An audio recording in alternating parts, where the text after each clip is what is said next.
తెలంగాణ శాసనమండలి చైర్మన్ మారబోతున్నారా? స్వామిగౌడ్ కొత్త అవతారం ఎత్తబోతున్నారా? అదే జరిగితే పెద్దల సభకు కొత్త అధ్యక్షుడయ్యేది ఎవరు? కేసీఆర్ కేబినెట్ విస్తరణ ఎలా ఉండబోతోంది?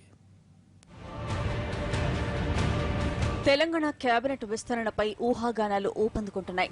ఎప్పుడెప్పుడా అని ఆశావాహులు కళ్లలో ఒత్తులేసుకుని ఎదురు చూస్తుంటే తమ పదవులకు ఎసరు వస్తుందేమోనని కొందరు మంత్రుల గుండెల్లో గుబులు మొదలైంది. కొత్త మంత్రులు ఎవరవుతారో, ఉన్న మంత్రుల్లో ఎవరికి ఉద్వాసన పలుకుతారో ఎవ్వరి అంచనాలకు అందకున్న పెద్దల సభ చైర్మన్ మారడం మాత్రం ఖాయమని నేతలు గట్టిగా చెబుతున్నారు. శాసనమండలి చైర్మన్ గా ఉన్న స్వామిగౌడ్ త్వరలోనే కేబినెట్లోకి వస్తారన్న ప్రచారం ఇంటా బయట జోరుగా సాగుతోంది. తెలంగాణలో కేబినెట్ విస్తరణకు ముహూర్తం దగ్గర పడుతోందట. చాలా రోజులుగా పార్టీలో, ప్రభుత్వంలో దీనిపైనే చర్చ జరుగుతోంది. ఉగాదిలోపు గానీ లేదంటే టీఆర్ఎస్ ఆవిర్భావ దినోత్సవమైన ఏప్రిల్ 27 లోపు గానీ విస్తరణ ఉండొచ్చంటున్నారు.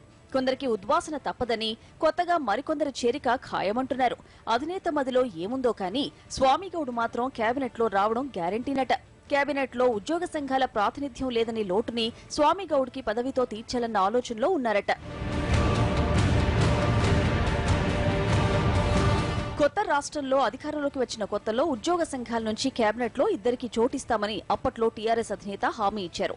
మొదట్లోనే ఎమ్మెల్యే శ్రీనివాసగౌడ్ ని పార్లమెంటరీ కార్యదర్శిగా కేబినెట్ ర్యాంక్ పదవిలోకి తీసుకున్నా న్యాయపరమైన అభ్యంతరాల్లో ఆ పదవులు రద్దయ్యాయి. ఇప్పుడు స్వామిగౌడ్ కి కేబినెట్లో చోటుతో ఆ హామీ నెరవేర్చుకోవాలనుకుంటోంది టీఆర్ఎస్ నాయకత్వం. పైగా ప్రభుత్వంలో బీసీలకు పెద్దపీట వేయాలనుకుంటోంది టీఆర్ఎస్ సర్కార్. బీసీల కోసం ప్రత్యేక బడ్జెట్ ప్రతిపాదించాలనే ఆలోచన ఎలాగూ ఉంది. కేబినెట్ పునర్వ్యవస్థీకరణ జరిగితే బీసీ నేతలకు ప్రాధాన్యం ఉండొచ్చని, స్వామిగౌడ్కి పదవి కూడా అందులో భాగమేనని అంటున్నారు. స్వామిగౌడ్ కేబినెట్లోకి వస్తే శాసనమండలి చైర్మన్ ఎవరవుతారనే ప్రశ్న తెరపైకొస్తోంది.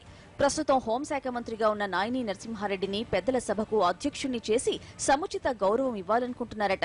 వయసు రీత్యా కాకుండా ఇతరత్ర కారణాలతోనూ ఆయన పేరునే టీఆర్ఎస్ అధినాయకత్వం సీరియస్ గా పరిశీలిస్తోందట.